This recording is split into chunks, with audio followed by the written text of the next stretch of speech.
Well, hello there, this is Shane from Shane's Books and Review, and I hope you are having a great day today. If not, shame on your day. That's right, shame on it. Shame! Shame! But I am glad that you came back by today. Today we're going to be talking about Nod, which was wrote by Adrian Barnes, and it was narrated by Tim Beckman, which is another book that was mentioned by Lynette for us to check out, and again, thank you, Lynette, for that. Now, this book, it might not be something that we would normally take on our cover, and there's a couple of reasons for that. One, it's kind of an interesting tale, but I don't know, it wasn't really a book that I cared for so much, and there's a few reasons why. The premises of it, though, and for most people, they'd probably enjoy this book. So we'll cover it in that way, and then we'll get down to the nitty-gritty of the reasons why I didn't much care for it. But before we start the narrations, we have to cover that. The narrations by Tom was unique and good. There wasn't a whole lot of diversity there on his voice or his stylings. It was just pretty much him recounting everything that had happened. That was part of the uniqueness of the book, was the way the story was told. But that device kind of got old fairly quickly because it would switch back and forth a little bit in between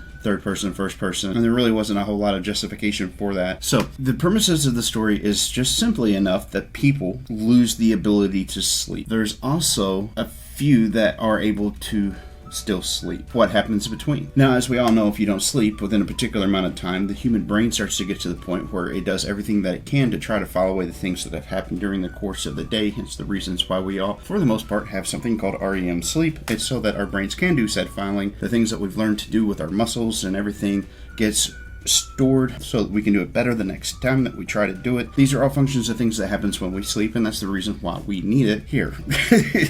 But what would happen if that ability just suddenly went?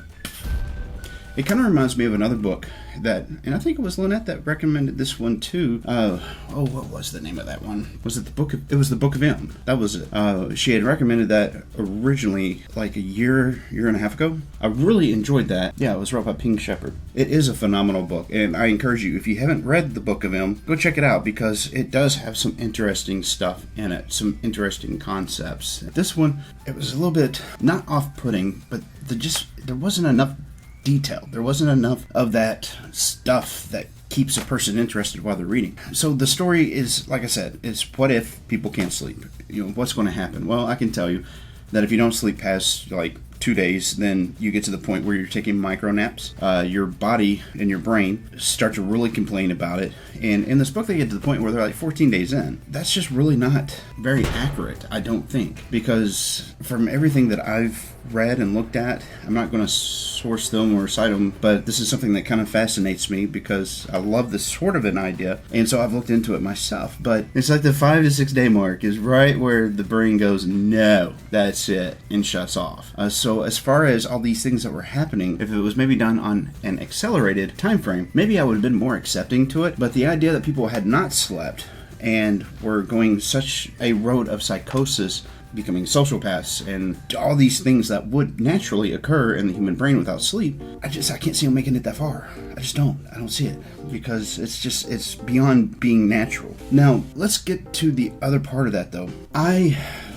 The problem that I have with the book is that the timeline, that was my main issue. And I couldn't bite it. Now, I did finish the book. I did get all the way through it. If you enjoy things that are kind of apocalyptic, because it turns into apocalyptic, if you like sci-fi that kind of leaves it wide open, okay. If you happen to like strange comedy, like Naked Brunch, or some of the more offhand Kids from the Hall, that kind of a thing, the darker type of stuff of comedy, then this might be a book for you. So you might want to put it on a list and check it out, because I do think that it was a good read. It does do a good job of having a chronicle of how society deteriorates in this book. So we go from people being okay to people not being okay to really weird religious cults popping up and people wanting to drink the blood of children. Yeah, I'm not sure how that plays into it, but people had gotten really kind of messed around in their heads, and for some reason there was a rumor floating around saying that drinking the blood of children that could still sleep would cure you of not being able to sleep. But anyway, could it get any worse?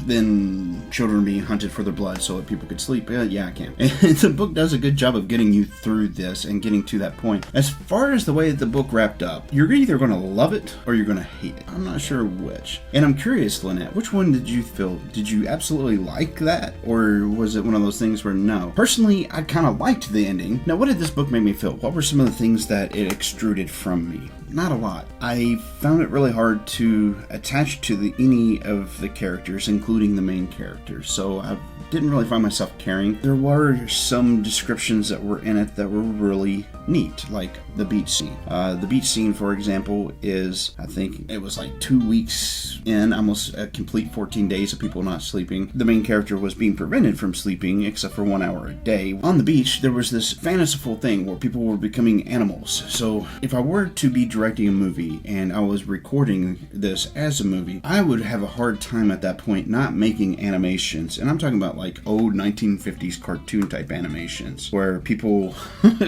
are becoming things that they're not. There was like a bear and raven and little cats and all this kind of thing. So it was really neat to see that. Some of the things that were in it, though, I don't think that the writer was true to the characters. I don't think that, for instance, there was a guy that was on the boat that ran ashore. Well, first off, again, science, and I say that lightly and gently, but if there was already radiation leaking and he had the burns that he had, this guy was loaded up on morphine, taking 3 shots a day, and somehow was still able to put coherent thoughts together. So there was a lot of that in it. I mean, it was really above the top, is part of the reasons why I had so many issues getting down it. So the feelings were kind of null and void. I found myself just really not caring about what they did, what they got through. But again, that's probably biased. The realism for it was just absolutely sucked out for me, so I wasn't able to fully transport myself into it. And I think that was where most of my problem with the book came from was, yes, we cover some really out there things on this channel, and that's fine and dandy. There's a quality check